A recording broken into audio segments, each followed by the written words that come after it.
naman natin, ito basin. At maraming mga construction, hindi lamang yung private sector construction, kundi ang pagpagawa nito ng mga iba't ibang yung linipat ang dinaanan ng tubig, kaya naging mas grabe. Isa pang bagay, yung nagsiltation talaga ng husto. Kaya kung titignan ninyo, napakababaw na nitong ilog na ito.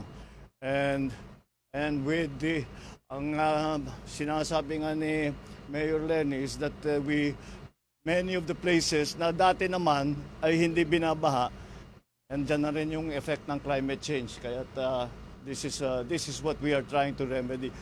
Malaking trabaho ito.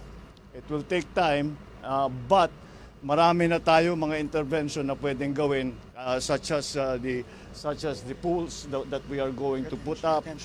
But tawag nila yung retention pond para mabawasan para mabawasan natin yung pagbaba ng tubig. Dahil nga it is may Bicol River Basin, ang plano na talaga pwede natin gawin, na kailangan natin gawin, ay kailangan natin mahuli, dapat ma-collection na yung tubig bago pa bumaba sa basin.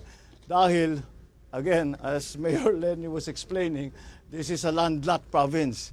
And because it's a landlocked province, ang tagal lumabas ng tubig. So wag na natin sana papasukin. But this is only the beginning. Ito, desiltation lamang ito.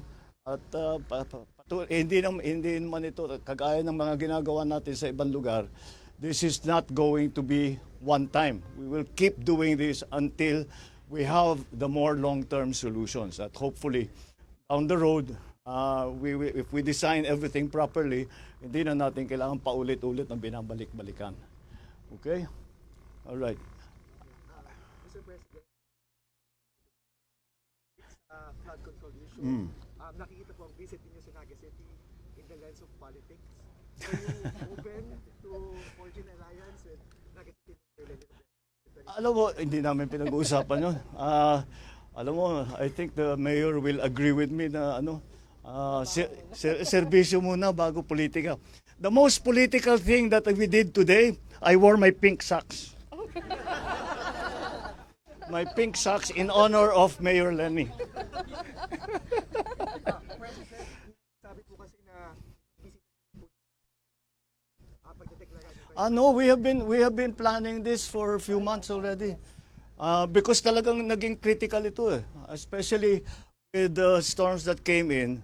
Then I already instructed the SecVins and SecPing to look at the situation here. Because, of course, we know that Bicol is always the pathway of the storms, but the problem, the immediate problem that we saw, the change in pattern that we saw, is yung bigat ng bagsak ng ulan. Dati hindi naman ganun karami. You got 700 in one day, 700 centimeters of rain in one day. Ano yung katumbas ng 6 na buwan yun? Hampas po siya sa Ondoy and Yolanda. Yeah, that's very significant, and that's why it became critical. So we did not discuss. Serbisyo muna bago politika. Marami pang kailangan gawin. Marami pa kaming kailangan gawin. So we will get to that. Aabot din tayo doon.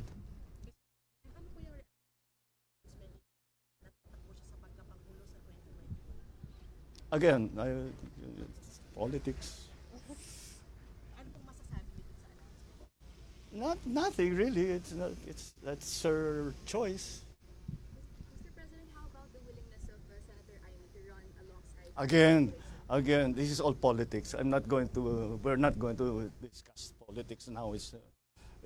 We are talking. What we are here for is to try and find solutions to this very important problem, very critical problem that we have not only here in Naga City but also in Kamsur, and for that matter, for the whole of Bicol. That's what we are concentrating on.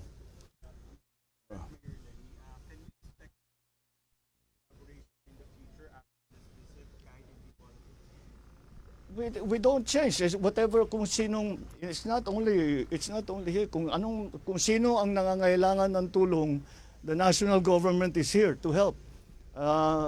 So as you know, I came from local government, kaya I have great sympathy for the situations of local government, the different constituencies, the cities, the provinces, the towns, the municipalities.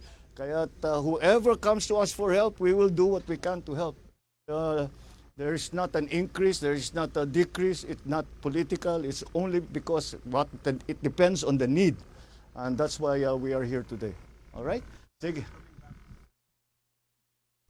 Oh, well, I'm sure we will inspect it when it's further when the project is further along. We'll bring you back here, especially Maharlika Highway, because yun ang.